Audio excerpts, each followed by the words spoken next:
This is the summary of the story from the diary of Anne Frank.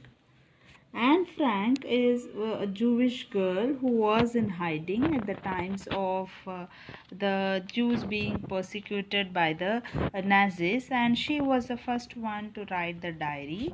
And her father got it published after she lost her life. And then here she writes about how the experience, what are all the experience she had in the diary she had recollected and written in the diary. Let's see what's there in the story. Writing in a diary is a real strange experience for someone like me, not only because I have never written anything before, but also because it seems to me that later or neither I nor anyone else will be interested in the musings of a 13-year-old girl. So she was not sure whether this diary is going to be of any interest to her or any other people. Little did she know that she would be the inspiration for many of the diary entries that are practiced now.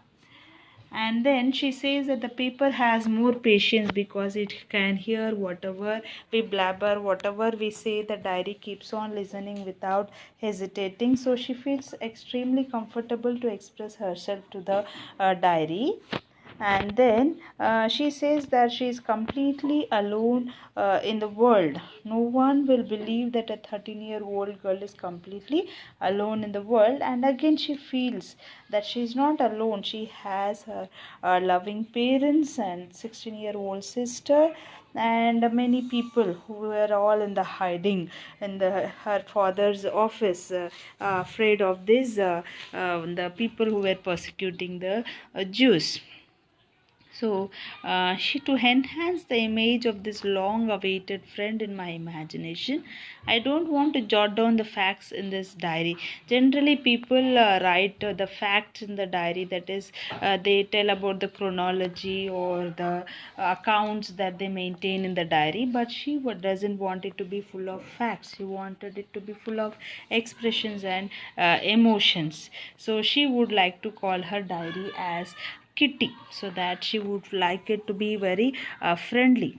And then she says that her father, the most adorable father, was married her mother when he was 36 and she was 25, and her sister Margaret was born in Germany, and she was born on 12th June 1929, and they all lived in Frankfurt until she was 4 years old. Later her father migrated to Holland in 1933, and went and her mother also, her mother is Edith Hollander Frank, also went with her father to Holland in September, while Margaret and I in the sense Anne, Margaret and she were sent to Aachen to stay with their grandmother. Margaret went to Holland in December, and then Anne followed her in February. So one by one they all migrated to Holland. When I was plunked down on the table as a birthday gift present, so she was the baby girl, the Anne was given as a birthday gift to Margaret. Then she studied her Montessori, and she stayed there until she was 6 years old, and she was in the first form, the first standard. In the sixth form, my teacher was Mrs. Couperus, the headmistress. At the end of the year, we were both in tears as we said a heartbreaking farewell. And she had to part with her because she was going elsewhere. In the summer of 1941, Grandma fell ill and had to have an operation. So her birthday had no celebration at all, and ultimately, Grandma died in 1942. And keeps on recollecting about her grandma and keeps on mourning about her death. And then this birthday celebration 1942 was intended to make up for the other, and grandma's candle was lit along with the rest. That is, as grandma was no more, they lit a candle imagining that to be grandma.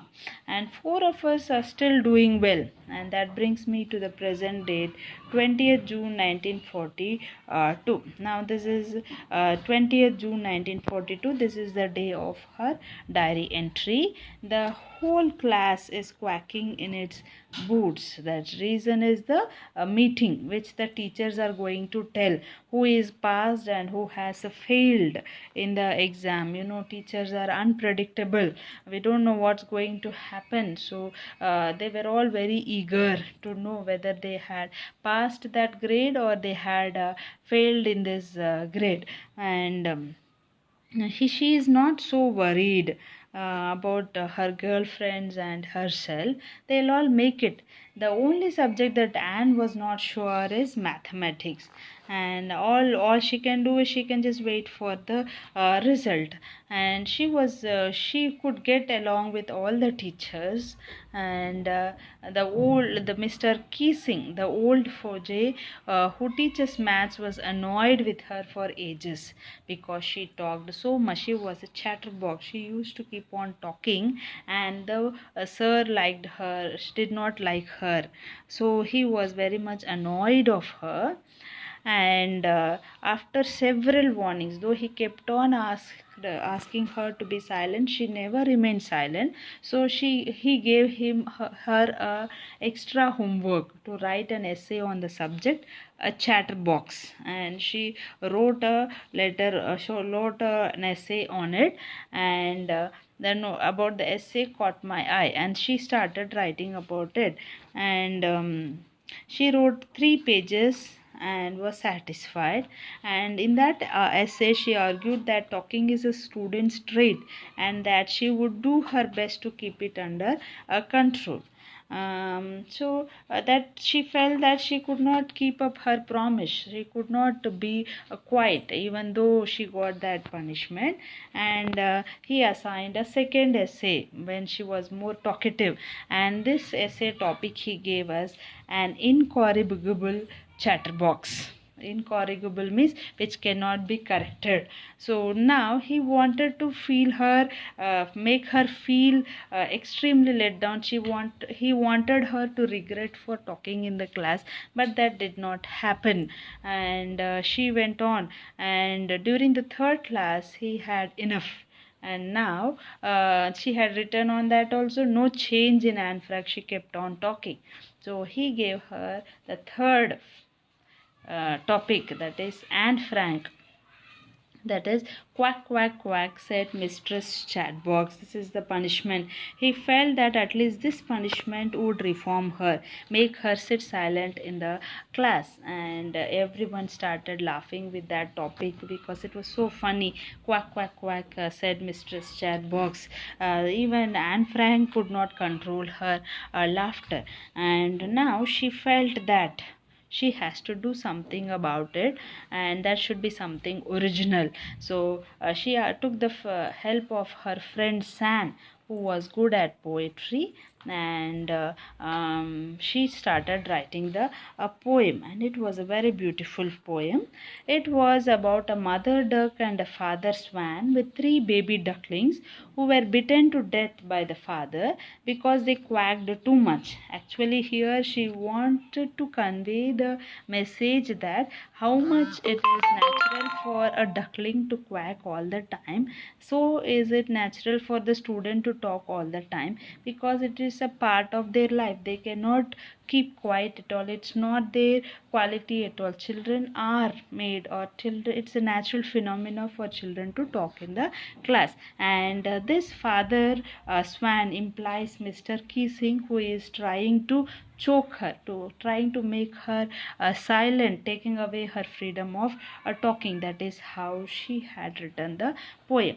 Luckily, Mr. Keesing took the joke the right way. He did not take any negative implication, and he understood what she wanted to convey the message as. He read the poem to the class, adding his own comments, and to several other classes as well. He realized how wrong he was in making Anne to be a silent girl, trying to make her silent.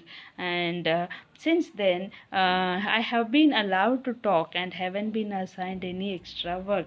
Now he gave Anne the freedom to talk in the class, and now Mr. Keesing has started getting along with Anne. On the contrary, Mr. Kissing's always making joke these days. So he too has changed his attitude, and he is also very jovial all these days.